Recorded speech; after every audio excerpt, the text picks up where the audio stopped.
People often repeat this line, that it's easier to imagine the end of the world than the end of capitalism. Meteor strikes, zombie plagues, nuclear winter, AI wipes us out, climate collapse turns the planet into a pressure cooker. All of that apparently feels more realistic than a society where your right to exist is not tied to a job application, which tells you something has gone very wrong upstairs. The idea was popularised by Mark Fisher, building on the earlier work by people like Frederick Jameson and Slavoj Žižek. Fisher's point was not that people love capitalism. It is that capitalism in the modern West has stopped feeling like a system and started feeling like gravity. You do not overthrow gravity. You do not vote against gravity. You just learn to live with the back pain. And to be fair, most people now agree the system is broken. Housing is unaffordable, work is insecure, wages are stagnant, productivity keeps rising, everyone is tired, everyone is anxious, everyone is a bad month away from trouble. There is no shortage of complaints.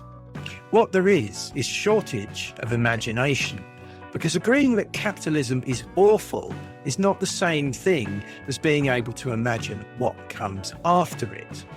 Instead, critique has turned into a lifestyle. We complain, we meme, we nod sagely, then we go back to work because rent is due and the email subject line says, just circling back. This is the real trap. Capitalism no longer survives because people believe in it. It survives because people cannot picture anything else that feels survivable. Not better, just survivable. And this is mostly a Western problem. Large parts of the world never internalised capitalism as a moral identity in the first place. It is something you navigate, endure or work around. Informal economies, mutual aid, extended families and communal survival are not radical ideas here, they are normal life. Ironically, the societies that talk the most about freedom are often the ones that feel the most stuck. Which brings us to the apocalypse. The end of the world is easy to imagine because it lets us keep everything the same right up until the last explosion. Billionaires, still billionaire.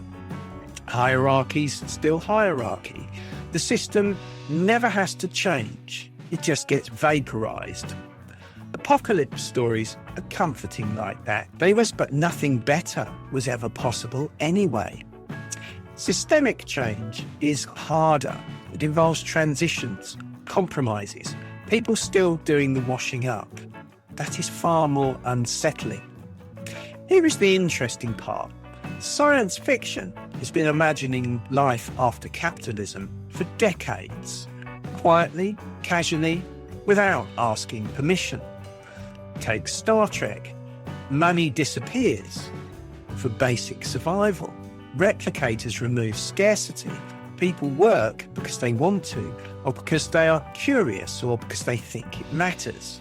And yes, the transition was messy. There was war, there was collapse, but once the dust settled, nobody argued that capitalism needed to come back because it builds character. It is treated like feudalism, historically interesting, deeply inconvenient, best left behind. What makes that radical is not that it's perfect, it's that it is boring in the right ways. Then you have Ian M. Banks' culture. Post-money, post-work, post-scarcity, run by godlike AI minds who are frankly better administrators than most humans. People create art and modify their bodies, chase pleasure, chase danger, or do absolutely nothing at all. And the remaining problems are not about survival, but about meaning, boredom, moral arrogance, the temptation to interfere with societies because you think you know better. Capitalism is not debated, it's not mourned, it's not missed. It is remembered the way we remember bloodletting. Ursula K. Le Guin goes in the opposite direction. In the dispossessed, capitalism is gone, but so is comfort. There is scarcity, social pressure, informal hierarchies. Freedom exists, but it is fragile and easily abused. There is no money, but there is shame. No police, but plenty of judgment. This is anarchism without romance. And that's why it works. It shows that removing markets does not remove human messiness. It just removes one particular way of organising it. Then there is Solarpunk, which might be the most quietly radical thing science fiction is doing right now. No burning stock exchanges, no revolutionary montage. Capitalism does not fail in flames, it fades. Communities relocalise. People produce less and share more, repair rather than replace. Growth stops being sacred, survival stops being conditional.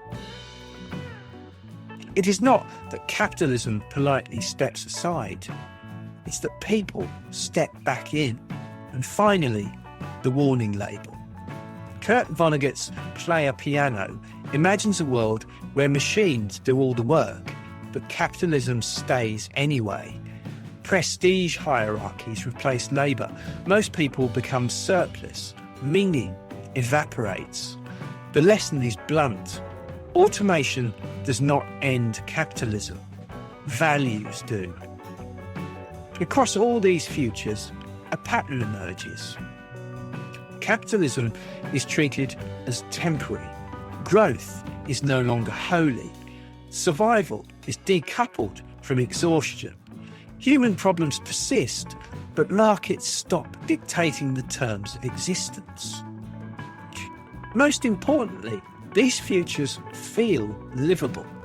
Not heroic, not perfect, livable. And that is why science fiction matters.